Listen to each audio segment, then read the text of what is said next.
7 वर्षापूर्वी स्थानिक स्वराज्य संस्थांच्या मुदती संपलेल्या होत्या. गेल्या 7 वर्षामध्ये जिल्हा परिषद सदस्य नाही, नगरसेवक नाही, पंचायत समिती सदस्य नाही आणि प्रशासकांनी सगळा कारभार केला आहे. मला तर हा एक व्यापक कटाचा भाग वाटतो, कारण स्थानिक स्वराज्य संस्था या कार्यकर्त्या घडवणाऱ्या कार्यशाळाच आहेत असं म्हणावं लागेल. हे मी म्हणत नाही, स्वर्गीय यशवंतराव चव्हाण सुद्धा म्हणत होते. त्यांनी जेव्हा स्थानिक स्वराज्य संस्थांची निर्मिती केली तर यातूनच महाराष्ट्राचं नेतृत्व घडवलं जाणार आहे असं त्यावेळी यशवंतराव म्हणाले होते. आज या स्थानिक स्वराज्य संस्थांच्या निवडणुकाच होत नसल्यामुळे एक प्रकारे जनतेच्या मनावर बिंबवण्याचा प्रयत्न होतोय.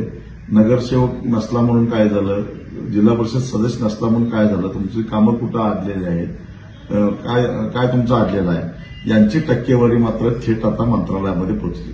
जिल्हा परिषदेची टक्केवारी प्रशासकाच्या माध्यमातून थेट मंत्रालयात पोहोचते. नगरपालिकेची टक्केवारी शिवमार्फत थेट मंत्रालयामध्ये जाऊन पोहोचते. मधले सगळे मध्यस्थ काढले. भ्रष्टाचाराचं समर्थन करण्याचा मुद्दा नाही आहे, त्याच्यासाठी कायदे आहेत, ते अजून कायदे कडक करावेत. परंतु या स्थानिक स्वराज्य संस्थेच्या माध्यमातून जे नवीन नेतृत्व घडत होतं त्याला कुठेतरी खीळ बसलेला आहे.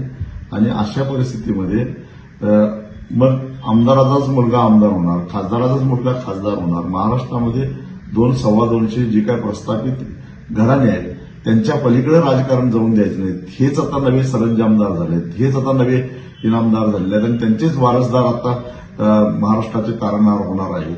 हे जे कटकारस्थान चालू आहे हे कटकारस्थान सुद्धा ओळखलं पाहिजे.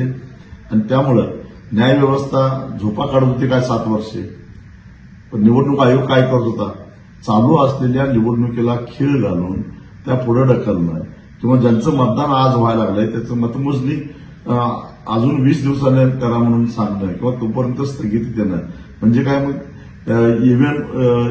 ईव्हीएम मशीन टेम्पर करण्यासाठी यांना काही वेळ पाहिजे आहे का? ईव्हीएमची छेडछाड करायला त्यांना काही अवधी पाहिजे आहे का? आधीच निवडणूक आयोग संशयाच्या भोवऱ्यामध्ये आहे. निवडणूक आयोगाच्या कार्यपद्धतीबद्दल देशभरामध्ये जनतेच्या मनामध्ये मोठ्या प्रमाणामध्ये संभ्रम तयार झालेला आहे. आणि अशा परिस्थितीमध्ये डोके फिरल्यासारखं जर का निवडणूक आयोग करत असेल आणि न्यायव्यवस्था सुद्धा त्याला होला हो म्हणत असेल तर आपली लोकशाही धोक्यात आहे.